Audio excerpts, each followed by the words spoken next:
So just packing up to leave Jura. Thought I'd give you a final look at a beach near the Craighouse. There's one car has passed in about 10 minutes. It's very hot. Don't think I could guarantee it'd be like this all the time.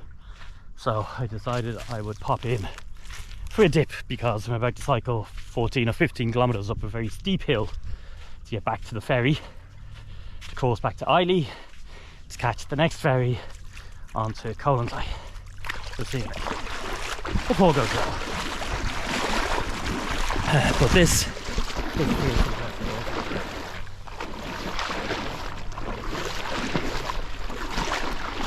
look how clear the water is. Also, look at all the lugworm casts. If I get eaten by lugworm, this could be my last ever video. That would be quite entertaining, wouldn't it? Alright.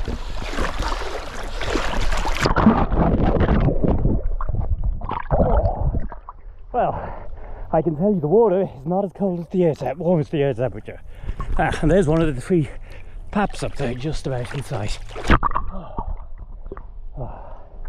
This is just a quick cool down dip. I'm not really planning on doing any swimming. Oh, but God, that's good. Oh, it's so hard to get cold. I would much sooner it being about 5 degrees cooler, I think, and a little overcast, because the physical exercise when it's really hot and the sun's trying to burn your skin off has limitations as an attractiveness. Have a look at the lugworm.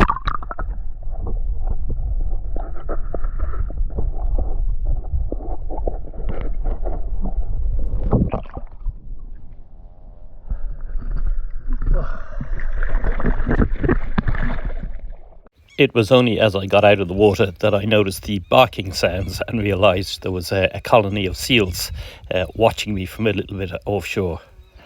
But then it was pretty much time to pack up and leave Craighouse. So a couple of final views. As I said before, definitely recommend it, well worth the visit.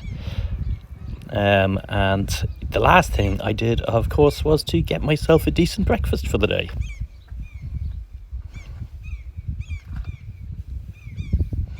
So I had a getting lost in the woods challenge this morning, because I knew there was another standing stone up here somewhere about a kilometre out of Craighouse, and it was hidden in the bracken. It's a rough forest trail, but there it is. I found it. Don't know anything about this one whatsoever, except there are remains of maybe 2 or 3 other ones on the ground here.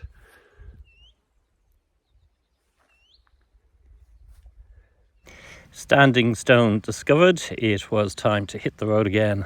Unfortunately, yet another uphill cycle at noon. I seem to love doing these in order to catch the ferry that would take me from Jura, of course, the short distance to Port Ascaigue. And while I was there, I took advantage of the pub to have a pint and some more food. I'm just fueling up, that's all. And then we just waited for the ferry to Colonsay to arrive, and here it comes.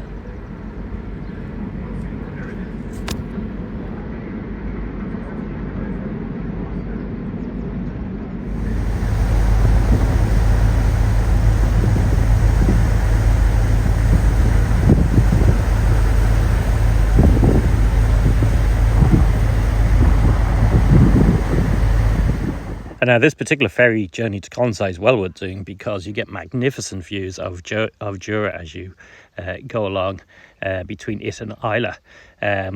Really impressive and well worth doing. And of course, my friends, the 3 paps, were popping into sight again. They've been popping into sight in the same way the Skelligs did around the same time last year when I was in the Cork coast. So that might be trying to tell me something, even if it's only that actually the Vikings did spot a very useful navigation aid to show where you were and when. We'd one more thrill coming though, and that was dolphins.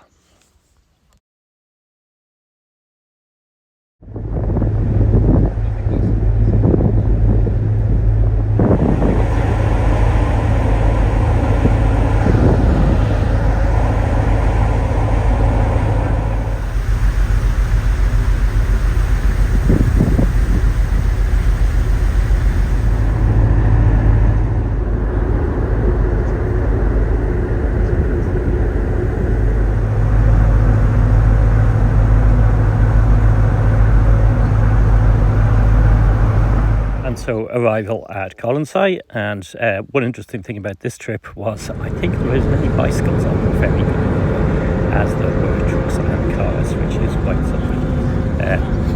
Once on Colonsay, I was cycling, I think about 6 kilometres across the island to Kiloran Bay, I think it's called. I'd spotted this location on Google Maps before I came and thought it would be suitable for wild camping.